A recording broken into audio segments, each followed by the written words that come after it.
I think we need to focus on ensuring that when we move beyond equity to well-being, because well-being should be the norm, that we create multiple opportunities for Māori to succeed. So that means looking at all the different factors associated with education, social services, being Māori and thriving within the context of our culture. But what I'd also like to see is the opportunity for us to focus on really building whānau capacity, especially in the space of understanding what our strengths are and nurturing what is already working versus looking at what's not working and how can we fix whānau. That's not going to be the long-term sustainable gains or wins that are required for high order. The current context for me always provides hope. If I think about what's happened over the last 10 years, there's been a greater, stronger groundswell of discussion about Māori identity and the ability for Māori to succeed as Māori in the growing face of Aotearoa. I think that successive Māori have spent numerous amounts of effort and sacrifice so that the future generations of Māori can be successful. I look to some changes that governments have made within the last decade, but for me personally, the opportunity to participate in Y2575 and the recommendations that have come from that, I think, in Hauora have been the strongest contribution in the last decade. What we know that works are the provision of kaupapa Māori health services, and we see time and time again the impact and effectiveness of Māori health providers where there is a clear, Māori cultural identity within the organisation itself.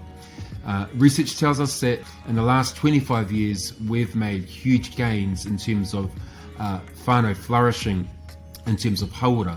We know that te reo, for example, is a huge contributor to outcomes across other areas. We've seen kaupapa such as I Am Māori, for example, change the discussion about what it means to be engaging in physical activity and optimal nutrition. But there are also a whole range of other things that we require, and there are still some barriers for us in terms of our reach into communities. So those are the things that I think will be needed in the first few years as we start to take check of what we have already, what works, but also what else might be needed. Many of us have been colonised and deeply colonised in believing that we just weren't good enough, we weren't bright enough, and we all had to look to the white boss all the time. That's not right. That's not true.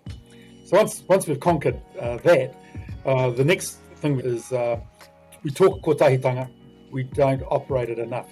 So he Māori tātou, there is a Māori worldview. Basically, my greatest resource are my neighbours who are fellow travellers that support mana Māori mutahaki, rangatira and kotahitanga. And so rather than talk those things, we must practice them. The Productivity Commission back in 2015 talked about commissioning as being a really effective tool for getting ownership, for getting accountability around decision making. We know that works because we see that with whānau ora. It is being guided by those who, by their very nature, have the solution because they're living the issues that need the resolution. And what we see with whānau ora is you can invest in transformation in multiple ways, right across the width and breadth of Aotearoa, because that's what's already happening, and we shouldn't be constantly on this pursuit of one size fits all. What we're looking for is actually to place trust in the solutions that whānau come up with that are diverse, that are solutions based, they're strengths focused, and they exercise manaaka haere in a way which I believe government can learn from.